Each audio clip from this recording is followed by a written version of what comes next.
নমস্কার। খুব দুঃখিত আজকে আমি কুচবিহারে এসে এই প্রথমে ব্যাড নিউজ শুনলাম। খুবই দুঃখিত, কেননা কুচবিহারে যে ক্যান্সার হসপিটালটা তৈরি হয়েছে অনেক বছর আগে আমি একটা সুপারস্টার হিরো রকেট বাসে করে এসেছি। রকেট বাসে এই কুচবিহারে এসে হাত পেতে চাঁদা তুলে এই হসপিটাল তৈরি হয়েছে। কুচবিহারে ক্যান্সার হসপিটালে আমার যতটুকু দান আছে, কিন্তু আজকে এসে শুনলাম সেটা খুবই দুরবস্থায় রয়েছে। সেই জন্য খুবই দুঃখিত, দুঃখ পেলাম, কারণ যার জন্য করেছিলাম সেই সেবাই যদি লোকেরা না পায় তার থেকে বড় কষ্ট আর কিছু নেই। যাই হোক, শুনলাম, সুযোগ পেলে আবার আসবো, আবার টাকা তুলবো, আবার ক্যান্সার হসপিটালটাকে জাগানোর চেষ্টা করব। আর সেকেন্ড দুঃখ এই জন্যই, যারা যারা তৃণমূলের ফলস কেসে জেলে ভর্তি আছে, আমি আমার সভাপতির থেকে এই প্রমিসটা চাই, খুব তাড়াতাড়ি ওদের বার করবেন জেল থেকে।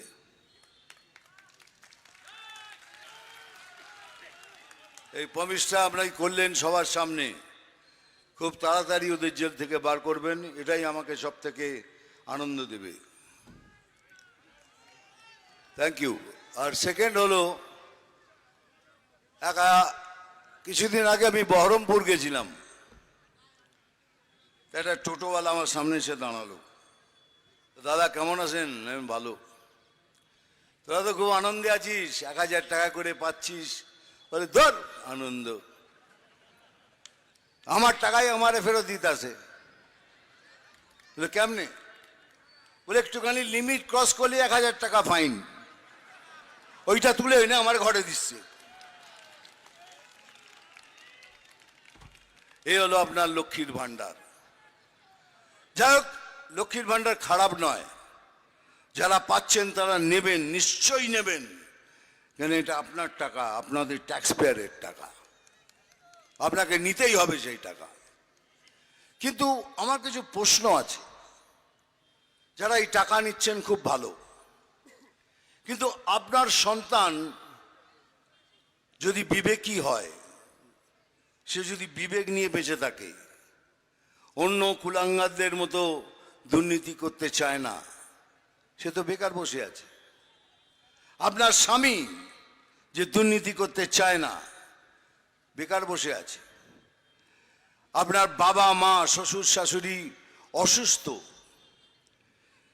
আমাদের প্রাইম মিনিস্টার মহাশয় 5 লক্ষ টাকা করে সবার জন্য আয়ুষ্মান ভারত করেছেন, সবার জন্য, কিন্তু সেটা দিতেই দিচ্ছেন না। এখানে কি আয়ুষ্মান ভারত এখানে করতে দেবেন না? তাহলে প্রধানমন্ত্রীর নাম বেড়ে যাবে, কিন্তু এতগুলো লোক কষ্ট পাবে তাতে ওনার কোনো খেয়াল নেই। আপনারা পাবেন না, কেন পান না? ভোট দিয়ে আনুন, আরো ভোট দিয়ে আনুন, তাহলে আরো পাবেন না। এখন কথা হচ্ছে কি, আয়ুষ্মান ভারত 5 লক্ষ টাকা করে পাবেন আপনারা, জানতে দিচ্ছে না। কিন্তু এই সরকার এলে প্রথম কাজ আমি করব, আয়ুষ্মান ভারতকে চালু করাবো।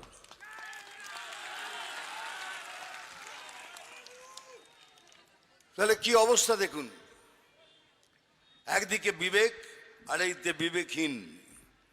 যারা তৃণমূলের কার্যকর্তারা, স্পেশালি যারা হিন্দু কার্যকর্তারা, যারা এসব দুর্নীতি করে বেড়াচ্ছেন, তাদের তো বিবেক বলে কোনো জিনিসই নেই।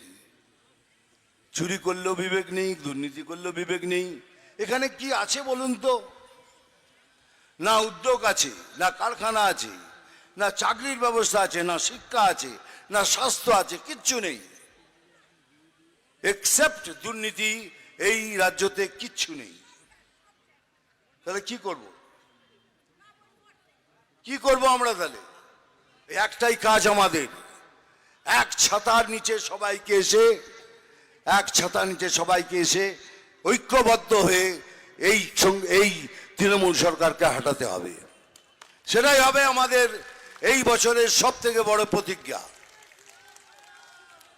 সেকেন্ড, আমি বলছি আমার এখানে উপস্থিত যতগুলো আমার কার্যকর্তা আছেন, যদি কারোর সাথে কোনো মনোমালিন্য থাকে দয়া করে ইলেকশন অবধি সেইগুলো মিটিয়ে নিন। কারোর মধ্যে কোনো মনোমালিন্য রাখবেন না, আর সবাই মিলে একসাথে ভোট করুন। সবাই একসাথে নিচে আসুন। কাশ্মীর ফাইলস দেখেছেন কিভাবে ব্রাহ্মণ পণ্ডিতদের ওখান থেকে বার করে দেওয়া হয়েছে? এখন কিন্তু ঠিক সেই অবস্থা এখানে এসছে।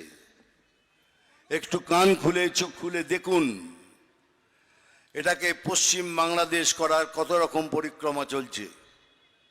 তাহলে এমন কেন হবে?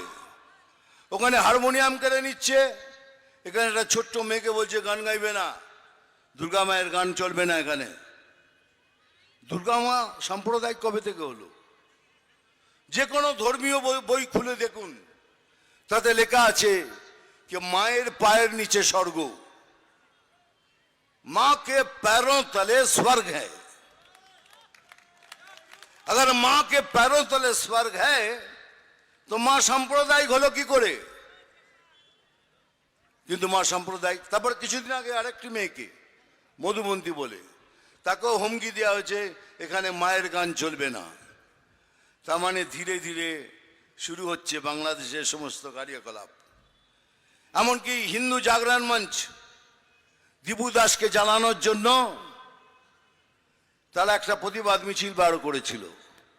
পুলিশ তাদের মেরে মাথা ফাটিয়ে দিয়েছে, 18 জনকে গ্রেপ্তার করেছে, তার মধ্যে 7 জন মহিলা ছিলেন।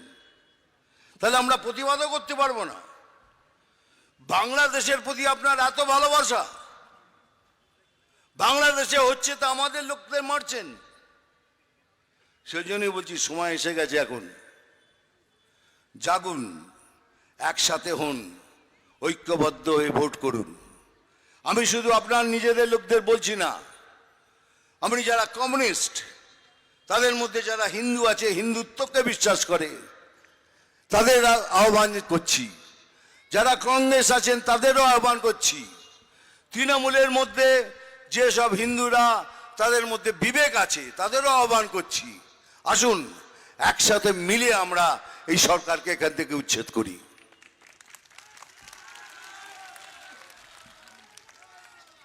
কি করবেন এখানে? কিছু করার জায়গা নেই। এই শুনলেন কিছুদিন আগেই আমাদের একটা কর্মীকে মেরেছে। কেন মারলেন? কিসের জন্য মারলেন?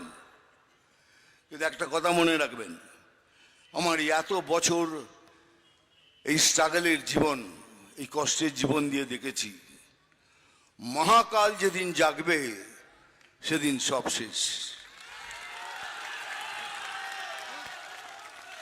মহাকালের কবলে পড়ার আগে নিজে শুধরে নিন। আর এই মহাকাল কারোর জন্য নয়, কাউকে ছাড়বে না।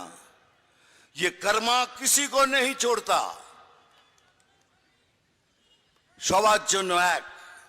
মারছেন, ধরছেন, ওকে কাটছেন, কাটুন, কিন্তু যেদিন মহাকালের কবলে পড়বেন ঠিক সেইভাবেই আপনার সাথে ব্যবহার হবে। আর সেই মহাকালের নামে শপথ নিয়ে বলছি, আপনারাও আপনাদের সাথে যেরম ভাবে ব্যবহার করবে আপনারাও ঠিক সেইভাবে তাদের সাথে ব্যবহার করবেন।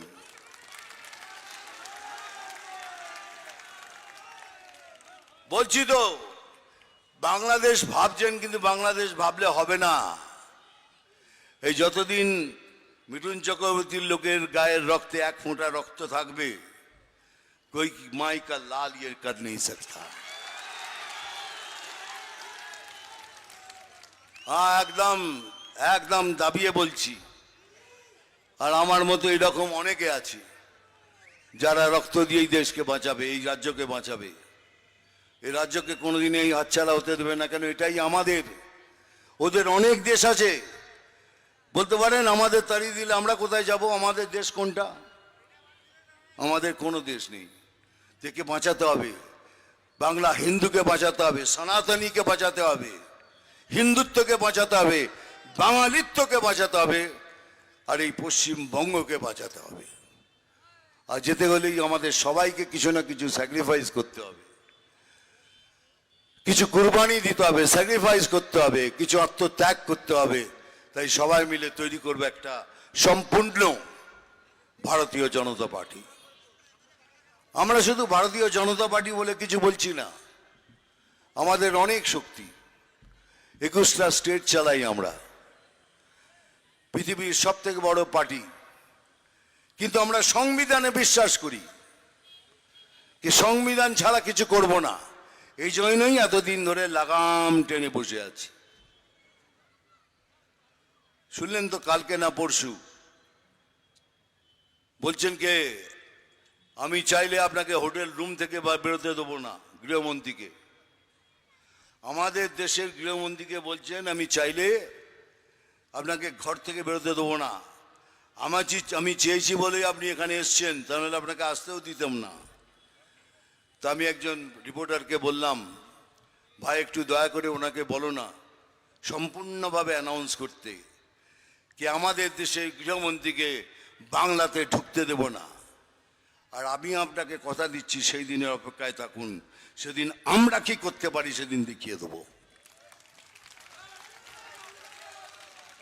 বাংলার গিয়ে দেশের গৃহমন্ত্রীকে বলছে ঢুকতে দেবো না, তার মানে কোথাও না কোথাও উনি ভেবেই নিয়েছেন এটা হয়ে গেছে বাংলাদেশ, এটা অন্য একটা দেশ।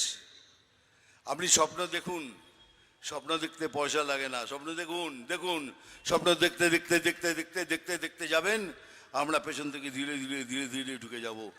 আর ঢুকে গিয়ে আমরা আমাদের রাজত্ব তৈরি করে নেব।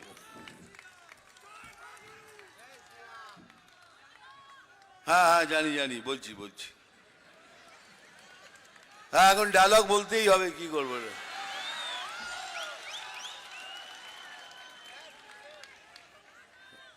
মারবো এখানে, পরেরটা এখন বলতে পারবো না। সেই জন্য বলছি কি, খিচুড়ি মানবা, খিচুড়ি তৈরি করবো এখানে, খাবি তুই আমি এখানে সেখানে।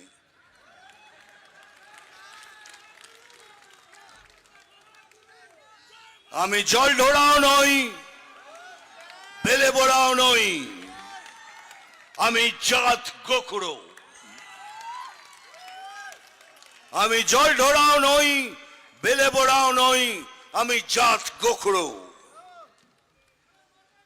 শুধু কলা আর দুধ খাই। এগুলো বলা যায় না, মুশকিল আছে না, ভায়োলেশনের মধ্যে পড়ে যাব। নাম তুফান, বছরে এক আধবার আসি, যখন আসি তখন প্রলয় ঘটে। নাম তুফান, বছরে এক আধবার আসি, যখন আসি তখন প্রলয় ঘটে। আর যখন যাই, যারা নিজেকে ভগবান মনে করে তারা তাদের অস্তিত্ব খুঁজে বেড়ায়। জয় হিন্দ, বন্দে মাতরম, ভালো থাকবেন।